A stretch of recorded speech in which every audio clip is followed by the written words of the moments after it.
पहला तीमुथियुस और उसका 5 चैप्टर और उसकी 17 आयत से हम पढ़ेंगे। हाँ जी। जो प्राचीन अच्छा प्रबंध करते हैं, विशेष करके वह जो वचन सुनाने और सिखाने में परिश्रम करते हैं, 2 गुने आदर के योग्य समझे जाएं। आमीन आमीन। हम अपनी आंखों को बंद करेंगे, प्रभु से प्रकाश मांगेंगे। स्वर्गीय पिता, हम तेरा धन्यवाद और तेरी महिमा और प्रभु यीशु मसीह तेरा जय जयकार करते हैं प्रभु कि तू अपने प्रभु जी भवन में आ चुका है। और प्रभु जी हम तेरे को मंत्रित करते हैं, वेलकम करते हैं प्रभु जी, छोटी सी जगह के लिए प्रभु जी। और प्रभु जी हम जानते हैं तुम तेरे लिए जगह ये पृथ्वी और पिता परमेश्वर प्रभु यीशु मसीह ये पूरी कायनात भी कम है। और पिता परमेश्वर प्रभु जी, लेकिन प्रभु जी तू अपने प्रभु जी सेवकों और प्रभु जी अपनी कलीसिया में प्रभु जी मौजूद होता है जब तेरे को बुलाया जाता है। और प्रभु जी तेरे को महिमा दी जाती है और तेरे नाम को और तेरे वचन को प्रभु जी बांटा जाता है। पिता परमेश्वर तू ब्लेस करता है उन कलीसियाओं को प्रभु जी जिनमें पिता परमेश्वर प्रभु यीशु मसीह तू खुद आकर बैठता है। पिता हे प्रभु जी, हम तो मिट्टी हैं पिता परमेश्वर प्रभु जी, और निर्बुद्धि हैं पिता परमेश्वर प्रभु यीशु मसीह, बेसमझ हैं, बेअकल हैं प्रभु। लेकिन प्रभु जी हमारी पिता परमेश्वर प्रभु यीशु मसीह जिस पर आस है, जो तू है पिता परमेश्वर, तू सबसे ज्यादा ज्ञानवान, बुद्धिमान और समर्थी है प्रभु जी। हम प्रभु जी तेरी मर्जी के बिना कुछ नहीं कर सकते। अगर तेरी इजाजत हो प्रभु जी, तेरी मर्जी हो तो हम इन वचनों को पढ़ें और आगे बढ़ें पिता परमेश्वर प्रभु जी। तो हमारी सहायता करना, हमारे साथ होना प्रभु जी, एक एक वचन में हमारे साथ चलना पिता परमेश्वर। तो कृपा और दया करना, ये प्रार्थना प्रभु यीशु मसीह के नाम से। आमीन आमीन। Hallelujah hallelujah hallelujah. प्रभु का धन्यवाद करते हैं और सिस्टर वंदना से निवेदन करते हैं कि अगर एक गिलास पानी वो हमें दे दे तो प्रभु बहुत सारी बरकत और आशीष दे। और यहाँ पर हम फिर से पढ़ते हैं, क्या लिखा हुआ है?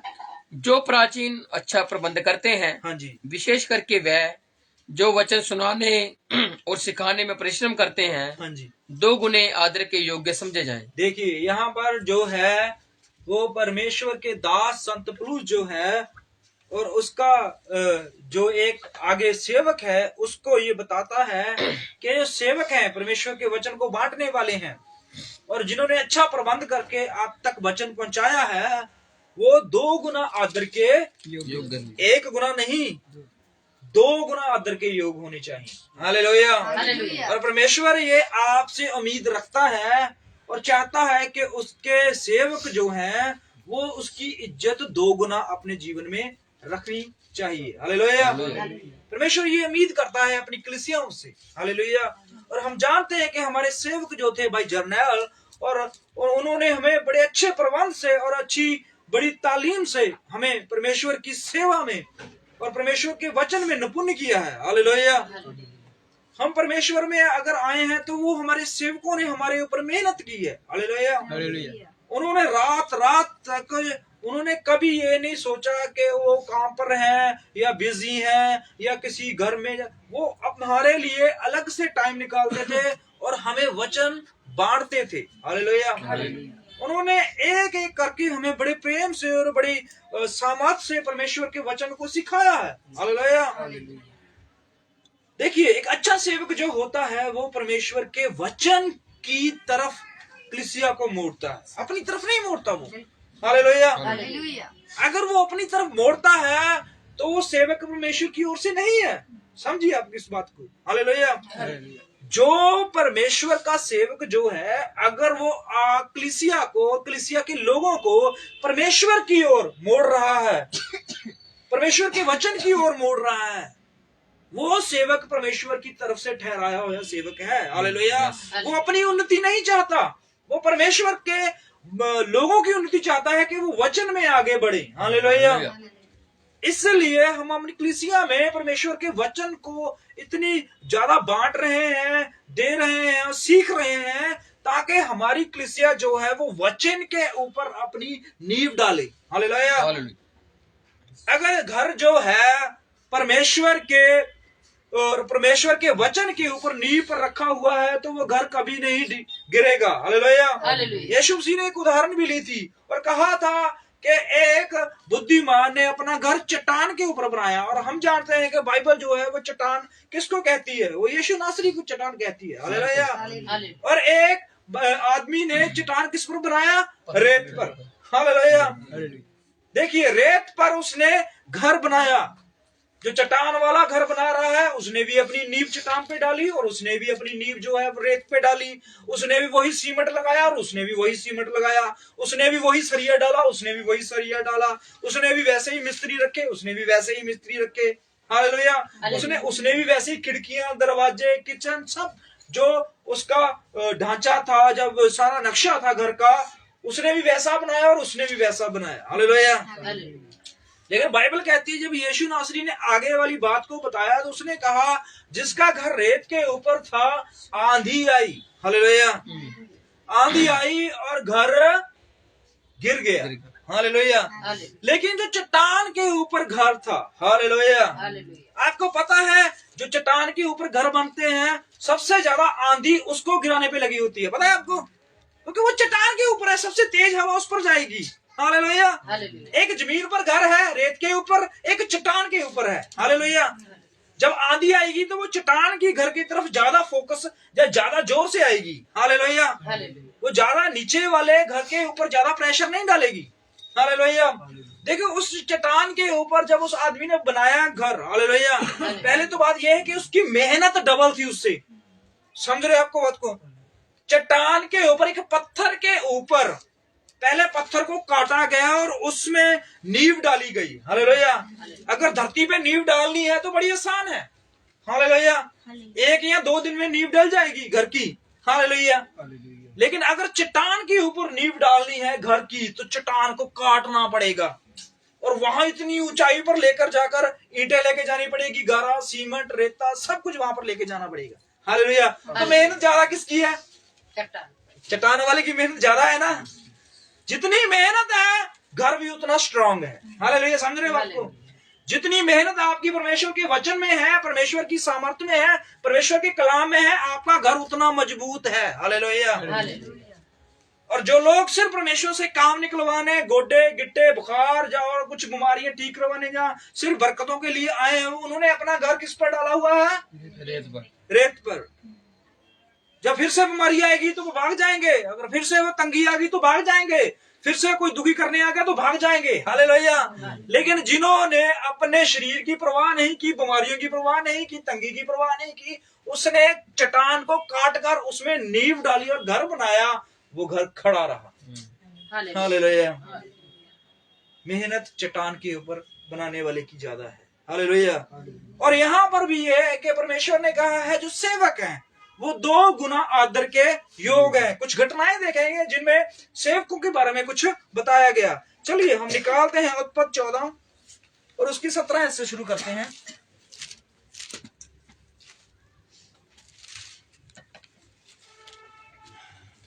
चौदह 17 सभी निकाल लीजिए।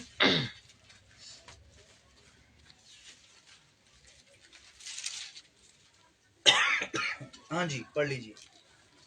जब वह कदलो ओमेर और उसके साथी राजाओं को जीतकर लौटा आता था। देखिए, यहाँ पर मैं कुछ बताना चाहता हूँ आपको। अगर आप पीछे से पढ़ने चालू हो ना तो टाइम थोड़ा ज्यादा लगेगा।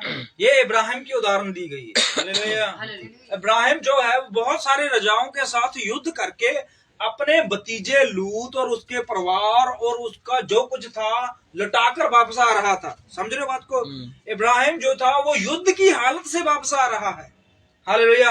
अगर आप इस पूरे सीन को पढ़ो ना तो आपको पता चल जाएगा, लेकिन हम कुछ बातों को लेंगे। हालेलुया। और क्या होता है, इब्राहिम जो है वो एक बहुत बड़े युद्ध से, एक राजा से युद्ध नहीं था, बहुत सारे राजाओं के साथ युद्ध करके, और युद्ध में क्या हुआ था कि बहुत सारे राजाओं ने एका करके सदोम और अमूरा और उसके आसपास के गांव के ऊपर, नगरों के ऊपर आक्रमण करके वहां से अच्छे अच्छे लोगों को, अच्छे अच्छे भेड़ बकरियों को, उनका सोना चांदी सब कुछ लूट के ले गए थे। हालेलुया। और जब इब्राहिम को ये बात का पता चलता है तो इब्राहिम जो है वो बुखला जाता है और वो अपनी टीम तैयार करता है और वो पीछा करता है उसका, सब राजाओं का। किसके लिए? लूत के लिए। हालेलुया। लूत के लिए वो पीछा करता है। हालेलुया। अब यहाँ पर क्या होता है, लूत का जो सेवक है वो इब्राहिम है। समझ रहे बात को? यहाँ पर लूत अब परेशानी में है, मुश्किल में है, तंगी में है, हालेलुया। और उसका घराना जो है, उसका परिवार जो है, उसके बेटे बेटियां जो है वो बंदी बना लिए गए हैं। और इब्राहिम जो है उनको छुड़ाने के लिए उन राजाओं का पीछा करता है, उन राजाओं से युद्ध करता है और युद्ध करके उसको छुड़ाकर वापस लौट रहा है, हालेलुया।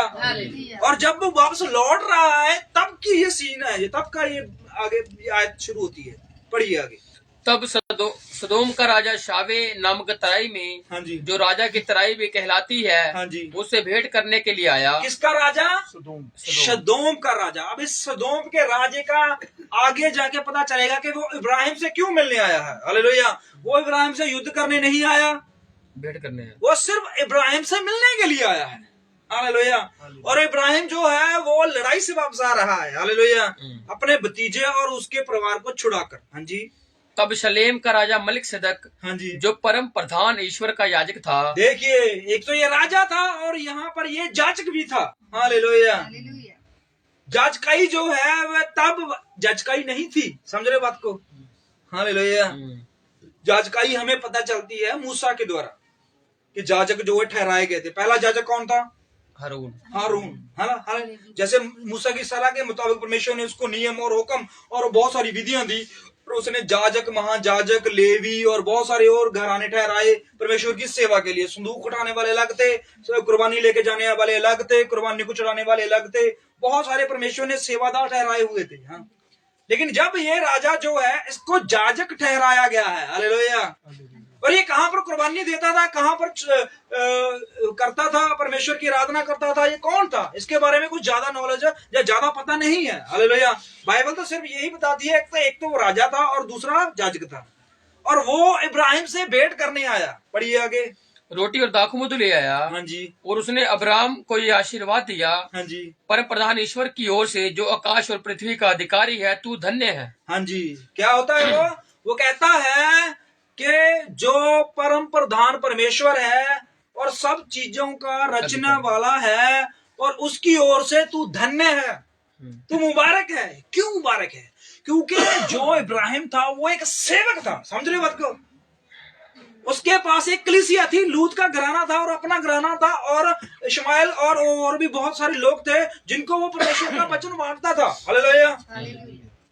अब क्या हुआ, एक भेड़ का एक घराना जो है वो बंदी में चले गया, और इब्राहिम ने बिना परवाह किए हुए, बिना अपनी जान की परवाह किए हुए उसको छुड़ाने के लिए पहुंच गया। और मलिक सिदक जो है, जो सदोम का राजा था, वो भेंट करने के लिए इब्राहिम से रास्ते में आ रहा है, हालेलुया। घर पे नहीं मिला, जंग में नहीं मिला, रास्ते में हुआ ये सब कुछ। पढ़िए आगे। और धन्य है परम प्रधान ईश्वर, हाँ जी, जिसने तेरे द्रोहियों को तेरे वश में कर दिया है। हाँ जी। तब अब्राम ने उसको सब वस्तुओं का दशमांश दिया। क्या किया इब्राहिम ने? देखिए इब्राहिम जो वहां पर कैसी हालात में था, हालेलुया। वो खून से लथपथ और युद्ध से युद्ध से थका हारा हुआ वापस लौट रहा है। हालांकि युद्ध तो जीत के आया वो, हालेलुया। लेकिन एक बहुत सारे राजाओं के साथ भेंट करके, लड़ाई करके, बहुत सारे राजाओं को हरा कर वापस लौट रहा है, थका है, हारा है, और पता नहीं कितने दिन से शायद भूखा भी हो। लेकिन वो जब उसने सदोम के उस जाजक को देखा और उससे उसने बरकत ली, सॉरी मलिक सिदक से जब भेंट करता है इब्राहिम, तो वो उसका दशमांश उसे देता है। क्या देता है? दशमांश देता है, हालेलुया। दशमांश घर से नहीं जा रहा है, हालेलुया। दशमांश जहां पर जाजक मिला, जहां पर उसको परमेश्वर का वो जन मिला, और परमेश्वर के उस दास ने जो कि इब्राहिम था, उसने अपना दशमांश, चाहे शायद उसके पास 10 जोड़ी कपड़े हो सकते हैं, 10 जोड़ी जूते हो सकते हैं, 10 कुछ भी हो सकता है उसके पास, शायद 10 रोटियां हो, या कुछ भी हो सकता है शायद उसके पास। जो कुछ भी उसके पास था उसने उसका दशमांश उसे दे दिया, हालेलुया। अब युद्ध से बंदा आ रहा है, क्या हो सकता है ज्यादा से ज्यादा उसके पास, हालेलुया। समझ रहे बात को। आप एक लड़ाई से वापस आ रहे हो, हालेलुया। बहुत सारे राजाओं के साथ आपकी लड़ाई हुई है, शायद लड़ाई 1 दिन या 2 दिन की ना हो, महीने की, 1.5 महीने की, हालेलुया, पता नहीं कितने समय की हो। तो क्या पहले युद्ध जो 1-2 दिन के थोड़े होते थे, इतने इतने समय लग जाते थे। हालेलुया। तो इब्राहिम के पास जो था उसने उन सब में से काउंट किया और उसका 2 भी दशमांश बनता था, उसने उस सेवक को दिया और सेवक को 2 गुना आदर। हालेलुया। जगह अच्छी नहीं थी, जगह उजाड़ थी, आस पड़ोस जो था देखा वहां पर उजाड़ पड़ा हुआ था। हालेलुया। रास्ता सुनसान था। हालेलुया। इब्राहिम खून से लथपथ हो रहा था। हालेलुया। क्योंकि वो एक युद्ध से वापस आ रहा था और उसके साथ बहुत सारे और भी लोग थे। हालेलुया। लेकिन इब्राहिम ने अपने सेवक की इज्जत करके उसे अपने हिस्से से दशमांश जो उसका बनता है उसने दिया। हालेलुया। सिचुएशन अलग है ना। अगर वो इब्राहिम के घर जाता, मान लो ये जो सेवक है, जाजक है, अगर इब्राहिम के घर जाता, घर में जाके मिलता, तो इब्राहिम खुशी खुशी से देता। लेकिन अब वो ना तो घर नजदीक है और युद्ध से भी आ रहा है, ये रास्ते का सीन है। तो क्या होता है, रास्ते में वो रुकता है और उसे दंडवत करता है, उसे प्रणाम करता है, उसको इज्जत देता है और अपना दशमांश जो है वो उसे देता है। हालेलुया। और वहां पर एक और भी आदमी था, लूत, जिसने इब्राहिम को दशमांश देना था। पता है आपको? हालेलुया। क्यों? क्योंकि लूत का जो सेवक था वो इब्राहिम था। हालेलुया। इब्राहिम था ना, तो लूत को भी वहां पर दशमांश देना चाहिए। अगर इब्राहिम ने ये नहीं सोचा, इब्राहिम ने ये नहीं देखा कि हालात कैसे हैं, जेब में कुछ है या नहीं है, मेरे पास रोटी है या नहीं, कपड़ा है या नहीं, फिर भी उसने अपने सेवक को 2 गुना आदर दिया। हालेलुया। और आगे क्या होगा, पढ़िए। तब सदोम के राजा ने अब्राम से कहा प्राणियों को तो मुझे दे, हाँ जी, और धन को अपने पास रख। हाँ जी। अब्राम ने सदोम के राजा से कहा परम प्रधान ईश्वर यहोवा, हाँ जी, जो आकाश और पृथ्वी का अधिकारी है, हाँ जी, उसकी मैं ये शपथ खाता हूँ, हाँ जी, कि जो कुछ तेरा है उससे ना तो मैं एक सूत और ना जूती का बंधन ना कोई और वस्तु लूंगा, हाँ जी, कि तू ऐसा ना कहने पाए कि अब्राम मेरे ही कारण धनी हुआ। देखिए, हालेलुया, इब्राहिम जो है वो कैसी बातें कर रहा है। हालेलुया। अपने सेवक के लिए वो सब कुछ खोल रहा है। हालेलुया। वो कहता है मुझे धनी करने वाला मेरा परमेश्वर है, मुझे आशीष और बरकत देने वाला मेरा परमेश्वर है। हालेलुया। हालात कुछ भी हैं, हालेलुया, लेकिन फिर भी वो अपने दास और अपने सेवक को क्या करता है, 2 गुना आदर देता है। हालेलुया। वहीं पर लूत था जो ये सब वस्तुओं को और सब ये पूरी सीन को और पूरे जो सिचुएशन को समझ रहा था, लेकिन उसने इब्राहिम को 2 गुना आदर योग नहीं समझा। वो फिर भी इब्राहिम से अलग हुआ। हालेलुया। इब्राहिम ने लूत को छुड़ाया, रजाओं के साथ वैर डाला, रजाओं का पीछा किया, रजाओं के साथ युद्ध लड़ा, सिर्फ एक लूत के लिए। और वही लूत जिसके लिए इब्राहिम ने इतना ज्यादा वो जोर लगाया और इतनी ज्यादा जो है वो अपनी संपत्ति को उजाड़ दिया, बहुत कुछ किया, और वही लूत जो है वो इब्राहिम से अलग होना चाहता है अभी भी। हालेलुया। इतना कुछ देखकर भी, इतना कुछ जानकर भी, इतना कुछ होकर भी। हालेलुया। यही है फर्क। आज हमारे सेवक भाई जर्नैल और हमारे सेवक ब्रदर विलियम ब्रैनम जो हैं, वो हमें ऐसी शिक्षा देके गए हैं जिनकी इज्जत हमारे दिलों में हमेशा रहनी चाहिए। वो आदर हैं, वो योग हैं 2 गुना आदर के। हालेलुया। क्यों? क्योंकि परमेश्वर ने उनको चुना और स्थिर किया था सेवा के लिए। हालेलुया। आज इब्राहिम जो है, अगर उसके हालातों को देखें, उसकी सिचुएशन को देखें, और वो कहां से आता है और किससे मिल रहा है, लेकिन उसने अपने उस प्रेम को जो वो सेवक से करता है वो नहीं भूला। हालेलुया। शायद उस युद्ध में उसके चोट भी लगी होगी, शायद वो उस युद्ध में उसको खाना ना मिला हो, शायद उस युद्ध में उसको बहुत सारी चीजों का नुकसान भी हुआ हो। हालेलुया। लेकिन फिर भी वो उस बात के लिए तत्पर था कि मैं अपने सेवक को इज्जत दूं।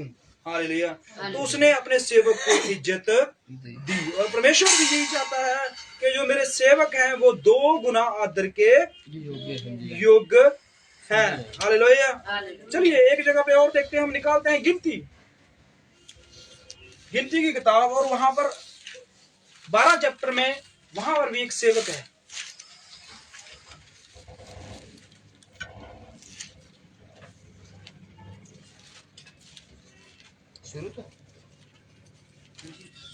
शुरू से पढ़ लें, हाँ जी, शुरू से पढ़ चाहिए। मूसा ने एक कुशी स्त्री के साथ विवाह कर लिया था। हाँ जी, इसलिए मरियम और हारून उस विवाहित कुशी स्त्री के कारण उसकी निंदा करने लगे। देखिए यहाँ पर क्या होता है, हालेलुया। एक यहाँ पर भी सेवक है और उसने एक कूश वंश की स्त्री से शादी कर ली। देखने में बात जो है वो बुरी है, और इस बात में मुझे नहीं पता है जो मूसा है क्यों उसने इस बात के लिए वो स्टैंड लिया और क्यों एग्री हो गया वो शादी करने के लिए, मुझे नहीं पता इसके बारे में। लेकिन बात ये आ जाती है कि कई मौके परमेश्वर अपने लोगों के ऊपर कुछ अलग ही प्रकाश देता है और वो चाहता है कि ये बात सीक्रेट रहे। समझ रहे बात को? कुछ बातें सीक्रेट रखना रखता है ना परमेश्वर, हालेलुया। जैसा यूहन्ना को प्रकाशित वाक्य लिखने समय परमेश्वर ने कुछ बातों का सीक्रेट कहा है कि ये बातें भाई मत लिख। दिखाई जरूर है, सुनाई भी है, समझाई भी है, लेकिन लिखने के लिए मना कर दिया। समझ रहे बात को? और 2 नबी थे, एक नबी को बोला परमेश्वर ने तू इस नगर में जाना है, वहां पर तूने ये भविष्यवाणी करके वापस लौटना है शाम तक, हालेलुया। अगर तेरे से रास्ते में कोई पूछे खाना खा ले, पूछे रुक जा, और पूछे कहे क्या बात होगी, तूने किसी से बात नहीं करनी। हुआ ना, एक बार हमने वचन लिया था ना इस पर। तो क्या होता है, कुछ बातें जो होती हैं वो परमेश्वर सीक्रेट रखता है। कुछ बातें जो परमेश्वर होता है वो अपने अपने अपने सेवक के ऊपर, जब अपने अपने परमेश्वर जिसको वचन देता है उसके ऊपर कुछ बातों का अलग से ही प्रकाश रखता है और कहता है एक समय आएगा तू तब समझेगा इस बात को, हालेलुया। संत पौलुस भी इस बात के लिए परमेश्वर के आगे बहुत बार गिड़गिड़ाया। 3 बार वो बोला कि प्रभु मैं तेरे 3 बार प्रार्थना कर चुका हूं और तूने कभी ऐसा नहीं हुआ कि मेरी एक प्रार्थना का भी जवाब ना दिया हो, हालेलुया। मैं बोलता बाद में था तो तू मेरे लिए वो बात पूरी कर देता था, हालेलुया। लेकिन मैंने एक बात के लिए, एक प्रकाश के लिए मैंने तेरे आगे 3 बार प्रार्थना की और तूने मुझे उसका कोई भी आंसर नहीं दिया, कोई भी उसका सुझाव नहीं बताया, तो मैं क्या करूं? परमेश्वर कहता है मेरा फजल काफी है, अभी रुक जा, हालेलुया। यहाँ पर भी मूसा ने उस कनानी स्त्री से शादी क्यों की, पता नहीं क्यों की। कूश, हालेलुया, कूश वंश की स्त्री से शादी क्यों की, लेकिन इस डिसीजन की वजह से उसकी बहन और उसका भाई जो कि एक याजक है, और मरियम जो है वो उसकी सगी बहन है, वही मरियम जो इसको उस नदी में डूबते हुए देख नहीं पा रही थी, उस नील नदी में वो जैसे जैसे टोकरी आगे जा रही थी वो साथ साथ चल रही थी, वो साइड पे बैठी रो रही थी, देख रही थी और परेशान हो रही थी। कोई मगरमच्छ, कोई जानवर, कोई भी ऐसी लहर ना आ जाए कि वो इस टोकरी को बर्बाद कर दे, इसमें अंदर जो भी कुछ है वो खा ना जाए, तो वो परेशान थी, हालेलुया। आज वही मरियम बड़ी हो चुकी है, आज वो मूसा उसका छोटा भाई है आज भी, हालेलुया, और हारून जो है वो भी बड़ा है, हालेलुया। तो यहाँ पर क्या होता है, मूसा छोटा है, हालेलुया, लेकिन अब छोटे भाई ने क्या किया है, एक कूश वंश की स्त्री से शादी कर ली, और प्रभु ने शायद उसको इस चीज के लिए गाइड किया हो या नहीं किया हो, हमें नहीं पता, लेकिन इस डिसीजन से मरियम और हारून जो है वो तकलीफ में या परेशान होते हैं। क्यों? क्योंकि लोगों की बातों सुननी पड़ती है ना उनको, हालेलुया। कई मौके, कई डिसीजन, कई बातें ऐसी हो जाती हैं घरों में सेवकों के साथ, या कुछ ऐसे हमारे मसीहों के साथ, हमारे परिवारों को अच्छी नहीं लगती, हालेलुया, हमारे पड़ोस वालों को, हमारे रिश्तेदारों को, हमारे ऐसे लोगों को अच्छी नहीं लगती, तो क्या करते हैं फिर वो निंदा करते हैं, बुराई करते हैं, मन में खोट रखनी शुरू कर देते हैं, हालेलुया। और वो ये भूल गए हैं कि बदला लेना परमेश्वर का काम है, आपका काम नहीं है, हालेलुया। गलती की है तो दाऊद को परमेश्वर ने कान पकड़कर कहा, हालेलुया, कि दाऊद तुझे मैंने राजा बनाया है, तुझे मैंने पूरे राज्य पर और तेरी पूरी सेना पर मैंने आशीष और बरकत रखी है, लेकिन तूने एक बात के लिए मुझे परेशान कर दिया। किसने पकड़ा? परमेश्वर ने पकड़ा, हालेलुया। दाऊद ने गलती की थी ना, किसने पकड़ा? परमेश्वर ने पकड़ा ना, हालेलुया। परमेश्वर सब देखता है, हालेलुया, और परमेश्वर ही न्याय करने वाला है, हालेलुया। परमेश्वर सब देखता है कि उसके लोग क्या कर रहे हैं, क्या सोच रहे हैं, क्या करना चाहते हैं, क्या बोल रहे हैं, क्या मनों में रख कर बैठे हुए हैं। हालेलुया। और यहाँ पर जो है वहां पर मूसा के प्रति देखिए, अपनी मरियम जो उसकी सगी बहन है, जिससे वो बहुत प्रेम करती थी, और उसके लिए वो सीधा जाके फिरौन की बहन के साथ वाद विवाद करने लग गई। आज वही बहन उसके लिए नफरत उगल रही है। हालेलुया। और मूसा को जानते हैं कि मूसा के द्वारा हम बाहर आए हैं। हालेलुया। वो जानती है कि मूसा ही है जिसने मिस्र को हिला दिया। हालेलुया। वो जानती है कि वो मूसा ही है जिसने समुद्र को तोड़ कर दिया। हालेलुया। वो जानती है कि यही मूसा है जिसने परमेश्वर के दर्शन किए हैं। हालेलुया। आज वही बहन, आज वही भाई कुछ बातों को लेकर नाराज हैं, परेशान हैं, और अपने सेवक को इज्जत देने की बजाय बुरा और निंदा में चले गए हैं। हालेलुया। देखिए, अगर उसने गुनाह किया है तो परमेश्वर देखिए। हालेलुया।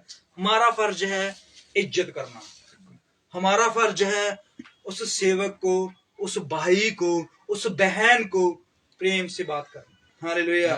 बाकी प्रभु जानता है, शायद प्रभु प्रेम करता हो उससे और हम अपनी बातें बोलकर हालेलुया ऐसा कर लें।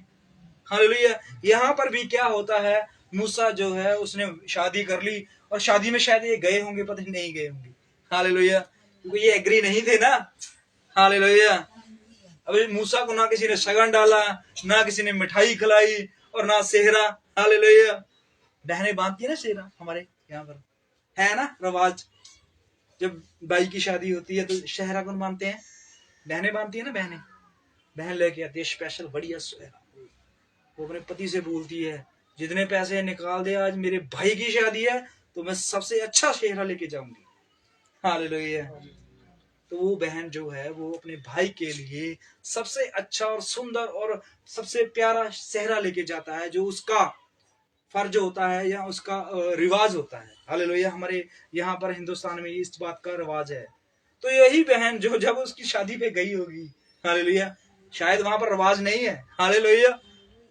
रिवाज नहीं है, पर शायद बहनों के भी कुछ सपने या कुछ त्योहार या कुछ रीति रिवाज होंगे वहां पर जब शादियां होती हैं। हालेलुया।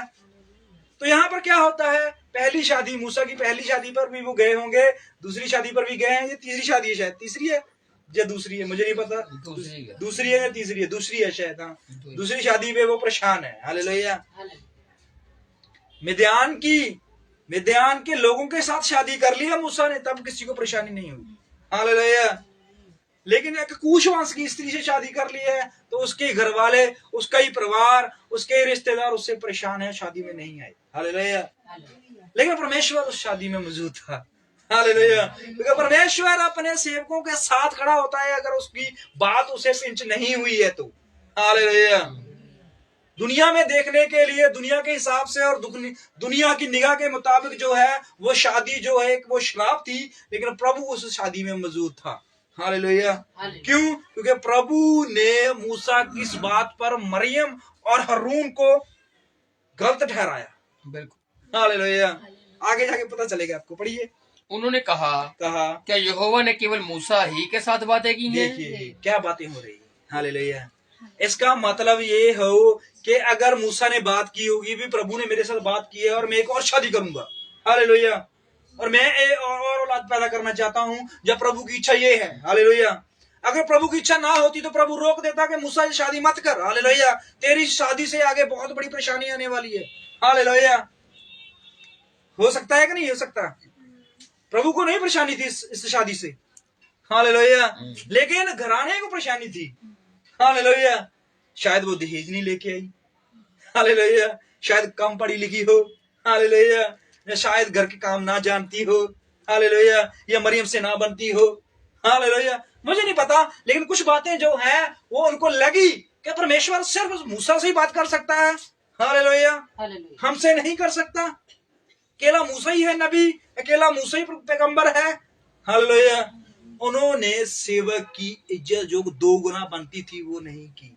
हालेलुया। और परमेश्वर ने उस बात के लिए डिसीजन लिया। पढ़िए क्या उसने हमसे भी बातें नहीं की? हमसे भी बातें नहीं की। उनकी ये बात यहोवा ने सुनी। किसने सुनी? यहोवा ने। मूसा ने सुनी, मूसा की वाइफ ने सुनी, मूसा के साले ने सुनी। हालेलुया। ये बातें परमेश्वर ने सुनी कि मेरे जन, मेरे सेवक, मेरे वचन को बांटने वाले बंदे के साथ खिलाफ कुछ बातें चल रही हैं। हालेलुया। और परमेश्वर ने डिसीजन लेकर उनको सजा दी। हालेलुया। पढ़िए। मूसा पृथ्वी भर के रहने वाले सब मनुष्य से बहुत अधिक नम्र स्वभाव का था। देखिए, ये बात मुझे बहुत ज्यादा पसंद है। ये आयत मुझे बहुत पसंद है। क्यों? क्योंकि मूसा की मैं पहली जीवनी जानता हूँ। समझ रहे बात को? मूसा ही एक ऐसा पर्सन था जो छोटी सी बात के लिए कत्ल कराया था। हालेलुया। मिस्र में और वहां पर, हालेलुया, मिस्र के एक बड़े उच्च अधिकारी को सिर्फ इतनी बात के लिए कि वो इजराइल के किसी बंदे के खिलाफ बोल रहा था या मार रहा था या गाली गलौज कर रहा था, हालेलुया, इतनी बात के लिए मूसा ने वहां पर मर्डर कर दिया। हालेलुया। और वो इतनी सी छोटी सी बात को सह नहीं पाया। लेकिन अब वो जब यीशु मसीह और परमेश्वर ने उसके ऊपर अपने आत्मा को और अपने स्वभाव को उड़ेल दिया, और बाइबल कहती है पूरी पृथ्वी पर उससे नरम कोई इंसान था ही नहीं। हालेलुया। अगर उसकी जीवन जो है थोड़े से 40 साल पहले देखें और उससे कोई खूंखार बंदा भी नहीं था कोई। हालेलुया।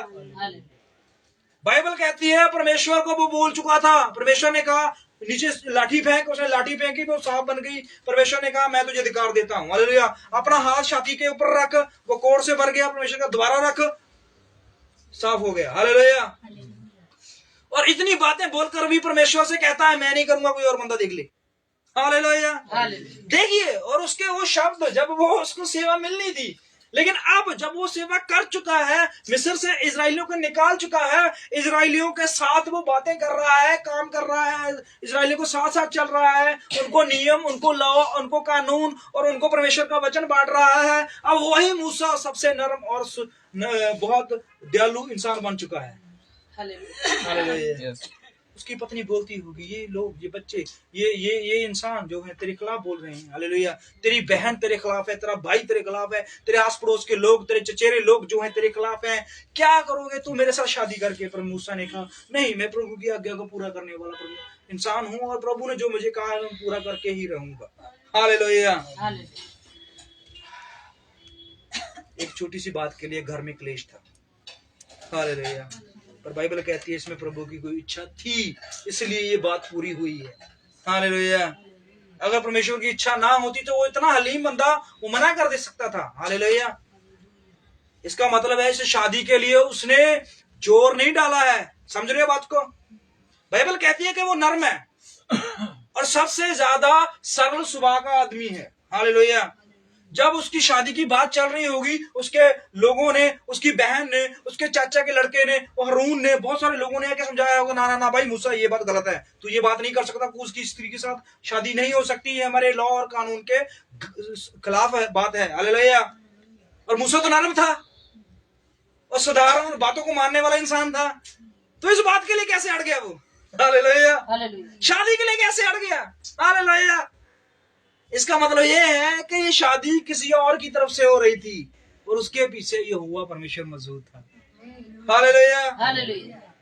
अगर मूसा नरम बंदा है और उसकी बहन उसे आके बोलती मूसा देख मैं तेरे बचपन को जानती हूँ और तूने कैसे कैसे कष्ट से जिंदगी को सहा है और कैसे कैसे किया है, पर हे मेरे भाई ये बात मत कर, कूस की इसकी शादी मत कर। तो क्या मूसा जो है, जो अब नरम हो चुका है, अपनी बहन की बात को काटता?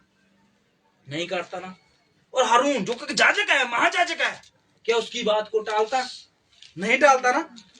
अगर दुनियावी तरीके से देखा जाए, इसका मतलब यह है कि वो नरम होकर भी, साधारण होकर भी, बड़े शांत स्वभाव का होकर भी, फिर भी इस बात के लिए अड़ा और खड़ा रहा। क्यों? क्योंकि ये बात परमेश्वर की तरफ से थी। हालेलुया। बात परमेश्वर की तरफ से थी ना। तभी हारून और मरियम की बात सुनने के लिए यहोवा नीचे आया। हालेलुया। क्या मूसा ने उनकी बुराइयां नहीं सुनी होगी? क्या मूसा ने हारून की बातें नहीं सुनी होगी? क्या मूसा ने मरियम की बातें नहीं सुनी होगी? क्या लोग बोल रहे हैं उसके बारे में, क्या बातें हो रही है पड़ोस में? हालेलुया। लेकिन वो शांत का है, जवाब देने वाला नहीं रहा। अब हालेलुया। वो पलटा देने वाला नहीं है अब। हालेलुया। वो अब छोटी सी बात के कत्ल करने वाला नहीं है अब। हालेलुया। वो बात को सुनकर परमेश्वर के आगे प्रार्थना करने वाला इंसान बन चुका है। हालेलुया। और यहाँ पर क्या होता है, इस बात को मूसा ने भी सुना, मूसा की वाइफ ने भी सुना, लेकिन एक्शन लेने यहोवा परमेश्वर आया। हालेलुया। मूसा क्या सजा देता उनको, क्योंकि नरम और साधारण इंसान बन चुका है। हालेलुया। अब कोई उसको गाली दे या कोई भी उसकी निंदा कर जाए, कोई भी उसको चपेट मार दे, या कोई भी उसकी बुराई कर जाए, वो कहता है प्रभु तुझे देखी। ऐसा इंसान बन चुका है अब वो। हालेलुया। लेकिन परमेश्वर ने हारून और मरियम की बात सुनकर नीचे आने का फैसला किया। पढ़िए। इसलिए यहोवा ने एकाएक मूसा और हारून और मरियम से कहा तुम तीनों मिलाप वाले तंबू के पास निकल आओ। तब वे तीनों निकल आए। देखिए, परमेश्वर ने कहा मूसा और मरियम और हारून तीनों जाने कहाँ पर आ जाओ, मिलाप वाले तंबू के पास आ जाओ। हालेलुया। तो वो पास आ गए। वहां पर क्या होने वाला है, देखिए वहां पर कुछ बड़ा होने वाला है। पढ़िए। तब यहोवा ने बादल के खंबे में उतरकर तंबू के द्वार पर खड़ा होकर हारून और मरियम को बुलाया। अत वे दोनों उसके पास निकल आए। तब यहोवा ने कहा मेरी बातें सुनो। यदि तुम में कोई नबी हो, हाँ जी, तो उस पर मैं यहोवा दर्शन के द्वारा अपने आप को प्रकट करूंगा। देखिए, अगर तुम में से, हालेलुया, वो कह रहे थे ना कि परमेश्वर सिर्फ मूसा से ही बातें कर रहा है, परमेश्वर सिर्फ मूसा से ही समझा रहा है, परमेश्वर सिर्फ मूसा को ही वचन देने वाला है, परमेश्वर सिर्फ मूसा के साथ ही सामने आने वाला है, हमारे साथ नहीं है। परमेश्वर कहता है अगर तुम दोनों में से कोई नबी हो तो बताओ मुझे। हालेलुया। आगे देखिए। या सपन में उससे बातें करूंगा। हाँ। परंतु मेरा दास मूसा ऐसा नहीं है। हाँ जी। वह तो मेरे सब घराने में विश्वास योग्य है। हाँ जी। घरानों में, मेरे सब घरानों में विश्वास योग्य है। हालेलुया। वो क्या, देखिए, आपके लिए परमेश्वर जो है वो खुद स्टैंड लेगा, आपके लिए गवाह बनेगा वो। हालेलुया। एक दोषी के लिए कटघरे में आते हैं ना गवाह, बदल बदल के। मूसा के लिए कोई नहीं था गवाह, पता है आपको। वही मिस्र से पूरे इजरायलियों को, कितने लोगों को निकाल कर लेके आया मूसा, उसके लिए कोई भी गवाही देने के लिए खड़ा नहीं था, पता आपको। हालेलुया। और परमेश्वर ने देखा है कि मूसा के लिए कोई भी बोलने वाला नहीं है, मूसा की साइड लेने वाला कोई भी नहीं है। और मूसा इन लोगों के लिए रो रहा था और कह रहा था प्रभु इनको मारने से पहले तुम मुझे कत्ल कर दे। हालेलुया। परमेश्वर उसके लिए गवाह बनकर आया। हालेलुया। कितनी बड़ी बात है ये। हालेलुया। परमेश्वर आपके लिए गवाह बनकर आता है। हालेलुया। परमेश्वर अपने सेवक के लिए गवाह बनकर आया उस जगह पे। कोई नहीं था कि मूसा के लिए कुछ बोल सके, कुछ शब्द अच्छे। कोई इंसान तो आए कि मूसा के लिए कोई अच्छे शब्द बोल सके। हालेलुया। लेकिन बाइबल कहती है यहोवा परमेश्वर बादल के रूप में आया वहां पर। हालेलुया।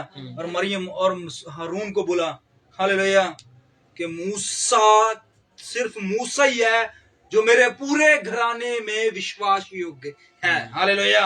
और उसकी विश्वास की सौगंध मैं खाता हूँ, परमेश्वर कहता है। हालेलुया। धन्य है वो इंसान जिसकी सौगंध परमेश्वर खाता है। हालेलुया। और जिसके लिए परमेश्वर खड़ा होता है और जिसके फैसले में परमेश्वर गवाह बनकर आता है। हालेलुया। यहाँ पर वो अपने सेवक को इज्जत दिलाने के लिए आया। हालेलुया। बाहरले राजाओं से नहीं, मिस्र की सेना से नहीं, सिर्फ उसके घराने के लोग उसे इज्जत नहीं दे रहे थे। हालेलुया। बाहरले क्या देंगे। हालेलुया। लेकिन परमेश्वर को पता था कि मेरे सेवक जो है वो 2 गुना आदर के योग्य हैं। हाँ जी, आगे। उससे मैं गुप्त रीति से नहीं, हाँ जी, परंतु आमने सामने और प्रत्यक्ष होकर बातें करता हूँ। मैं गुप्त रूप से मूसा से बातें नहीं करता, आमने सामने और प्रत्यक्ष, समझ रहे हो बात को, सामने आकर बात करता हूँ मूसा से। ऐसा परमेश्वर था वो। हाँ जी, आगे। और वह यहोवा का स्वरूप निहारने पाता है। हाँ जी। इसलिए तुम मेरे दास मूसा की निंदा करते हुए क्यों न डरे। हालेलुया। किसकी निंदा करते हुए? मूसा की निंदा करते हुए क्यों नहीं डरे। हालेलुया। सेवक परमेश्वर के, किसी विश्वासी परमेश्वर के किसी जन के खिलाफ बातें करने से पहले मुंह बंद कर लीजिए। हालेलुया। क्योंकि परमेश्वर गवाह के रूप में आने वाला है। हालेलुया। और वो आपके मुंह को बंद कर सकता है, वो आपके ऊपर कोड़ चला सकता है, वो आपको सजा के ऊपर रख सकता है। हालेलुया।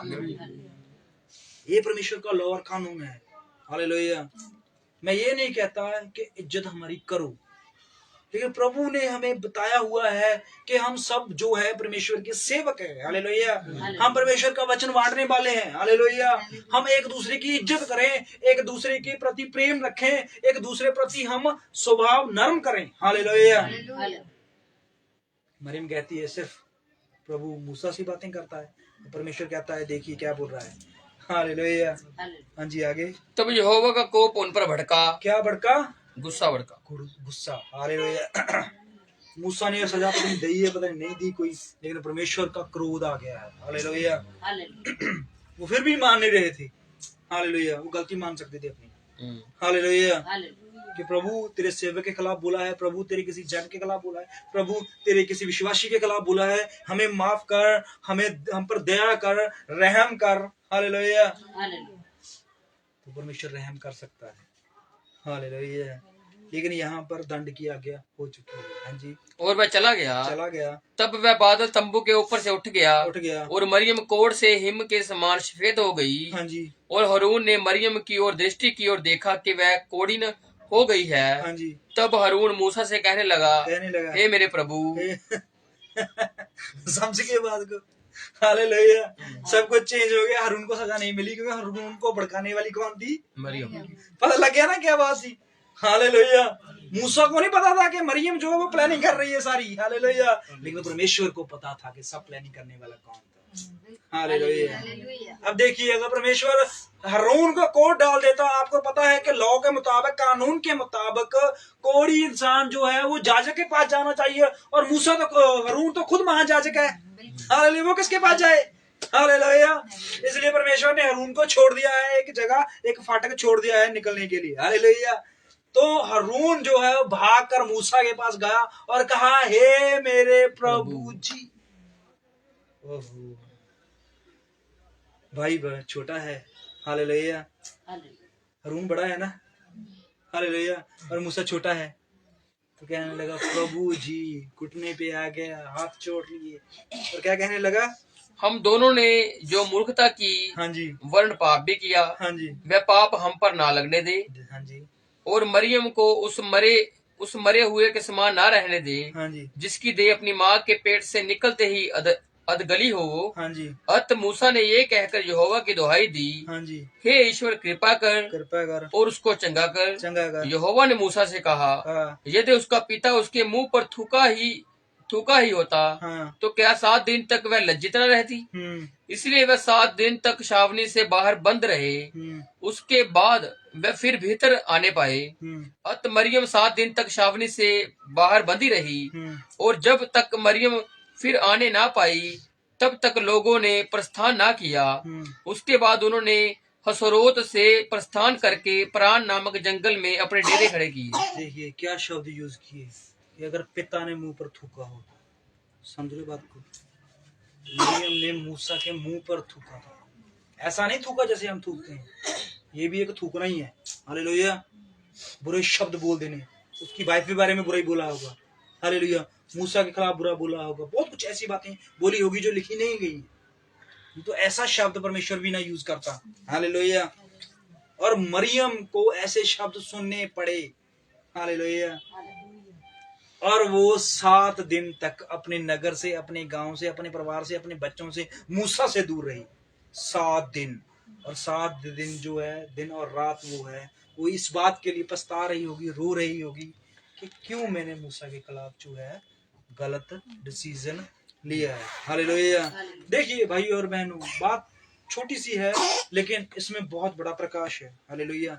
अगर परमेश्वर ने कुछ शब्द बोले हैं तो रुककर समझ कर चलिए, क्योंकि परमेश्वर जो है वो अपने सेवकों के लिए खड़ा हो जाता है। हालेलुया। शायद मूसा ने गलत भी किया हो, हमें नहीं पता गलत किया या नहीं किया, लेकिन शायद उसकी सजा हम नहीं दे सकते, उसकी सजा परमेश्वर दे सकता है, हम नहीं है। हम कोई नहीं है एक दूसरे को सजा देने वाले, हम कोई नहीं है एक दूसरे के खिलाफ बोलने वाले, हम कोई नहीं है एक दूसरे की तरफ उंगली करने वाले।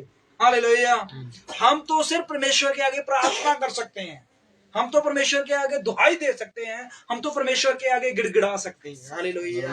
इब्राहिम जिसने इतने बड़े युद्ध से, लथपथ खून से और भूखा प्यासा होकर भी अपने सेवक को दोगुना आदर और दोगुना उसने बरकत दी, और वही मूसा जो है और उसकी बहन और उसके भाई ने मिलकर अपने सेवक को दोगुना आदर क्या समझा और उसके खिलाफ हो गए, और परमेश्वर ने दोनों कहानियां आपके सामने रख दी है। हालेलुया। इब्राहिम ने सिर्फ अपने सेवक को इज्जत देकर पूरी पृथ्वी से इज्जत ले ली। हालेलुया। परमेश्वर ने कहा जो इब्राहिम को इज्जत देगा, जो इब्राहिम के लिए प्रार्थना करेगा, जो इब्राहिम के लाद के लिए आशीष मांगेगा, परमेश्वर उसे आशीष देगा। हालेलुया। और जो इब्राहिम के लिए लानत, इब्राहिम के लिए शराब मांगेगा, परमेश्वर उसे शराब देगा। आपके हाथ में आपने क्या लेना है? हालेलुया। आपने मरियम बनना है या हारून बनना है या इब्राहिम बनना है, ये आपके हाथ में है।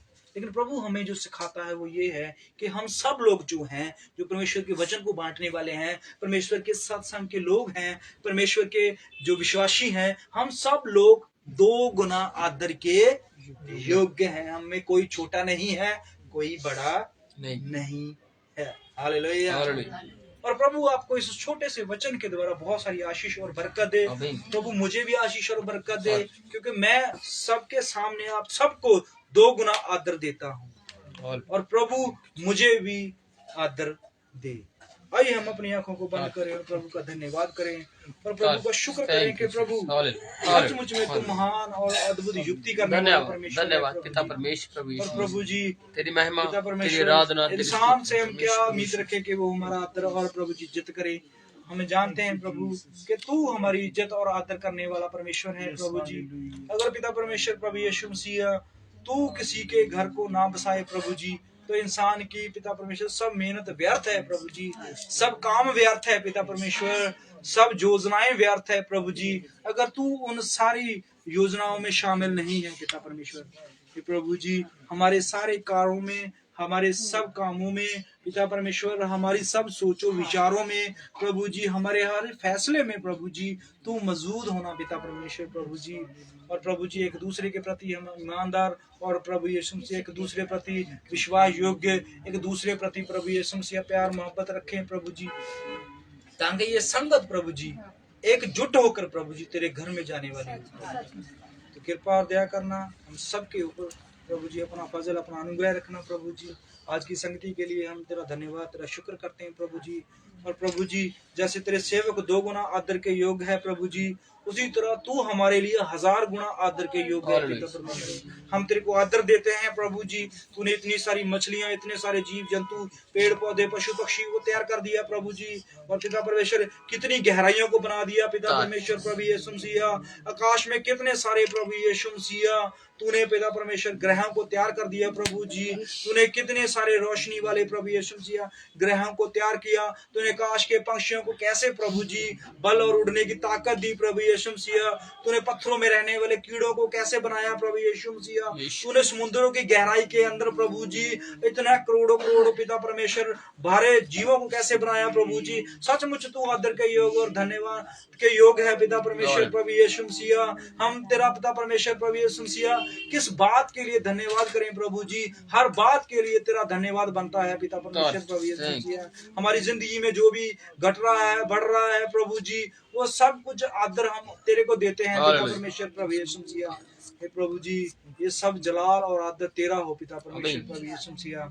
हमारा हमें कुछ ना हो प्रभु जी, जो कुछ हो तेरा हो प्रभु जी। हम तो प्रभु यीशु मसीह ना समझ प्रभु जी, और प्रभु यीशु मसीह बेअकल हैं प्रभु जी, लेकिन प्रभु जी अकल और प्रभु यीशु से समझ देने वाला तू है प्रभु। तो अपने लोगों को कभी नहीं छोड़ता पिता परमेश्वर, तो अपने लोगों को कभी नहीं त्यागता पिता परमेश्वर, तो अपने लोगों को कभी पिता परमेश्वर प्रभु यीशु से बर्बाद नहीं होने देता, तो सदा उनके साथ रहता है प्रभु जी। प्रभु जी तेरी इज्जत और प्रभु यीशु मसीह तेरा जलाल हमेशा प्रभु यीशु मसीह बढ़ता जाए हमारे जीवनों में पिता परमेश्वर, और हम घटें और प्रभु जी तेरा वचन, तेरा कलाम बढ़ता जाए। आमीन। कृपा और दया करना हमारे सबके साथ होना प्रभु जी। इस परिवार के लिए प्रार्थना करते हैं जिस परिवार ने प्रभु जी तेरी संगति के लिए प्रभु यीशु मसीह अपना योगदान डाला है प्रभु जी। बरकत और आशीष देना, जो भी इनकी मनोकामना है पूरी हो पिता परमेश्वर, जो भी इनके प्लान हो पिता परमेश्वर वो पूरे हो जाए प्रभु जी। और पिता परमेश्वर में प्रभु यीशु मसीह तेरे नाम से इस पूरे घराने को, ऊपर वाले को, प्रभु यीशु मसीह इस पूरे नगर को तेरे नाम से ब्लेस करता हूँ।